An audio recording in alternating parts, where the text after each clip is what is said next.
गुरुदेव, यानंतर माझ्यासाठी काय आज्ञा आहे? मच्छिंद्र, कडेला सर्वत्र जर पाहिलेस तर मनुष्यासाठी दिवस बिकट होत जाणार आहेत. तेव्हा मनुष्याने आणि जीवसृष्टीने आशेने कोणाकडे पाहायचे?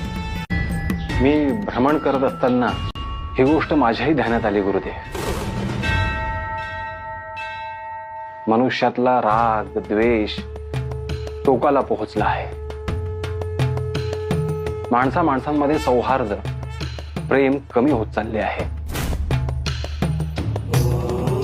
जीवसृष्टीच्या कल्याणाचे प्रेम हे एकमेव उत्तर आहे. हे तत्व त्यांना पुन्हा नव्याने सांगण्याची वेळ आली आहे. त्याचबरोबर शाक्त पंथातील लोक मिळालेल्या सिद्धींचा शक्तींचा दुरुपयोग करत आहेत. त्यातून सामान्य माणसाचे जगणे अवघड होत चालले आहे. या सगळ्याला आवर घालण्याची आवश्यकता आहे.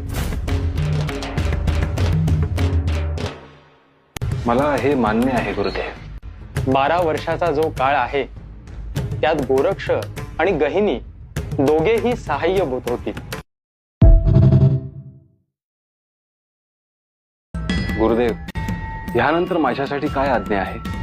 मच्छिंद्र, कडेला सर्वत्र जर पाहिलेस तर मनुष्यासाठी दिवस बिकट होत जाणार आहेत. तेव्हा मनुष्याने आणि जीवसृष्टीने आशेने कोणाकडे पाहायचे? मी भ्रमण करत असताना ही गोष्ट माझ्याही ध्यानात आली गुरुदेव. मनुष्यातला राग द्वेष टोकाला पोहोचला आहे. माणसांमध्ये सौहार्द प्रेम कमी होत चालले आहे.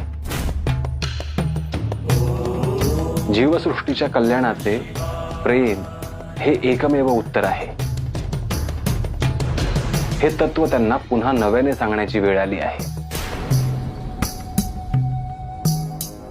त्याचबरोबर शाक्त पंथातील लोक मिळालेल्या सिद्धींचा शक्तींचा दुरुपयोग करत आहेत.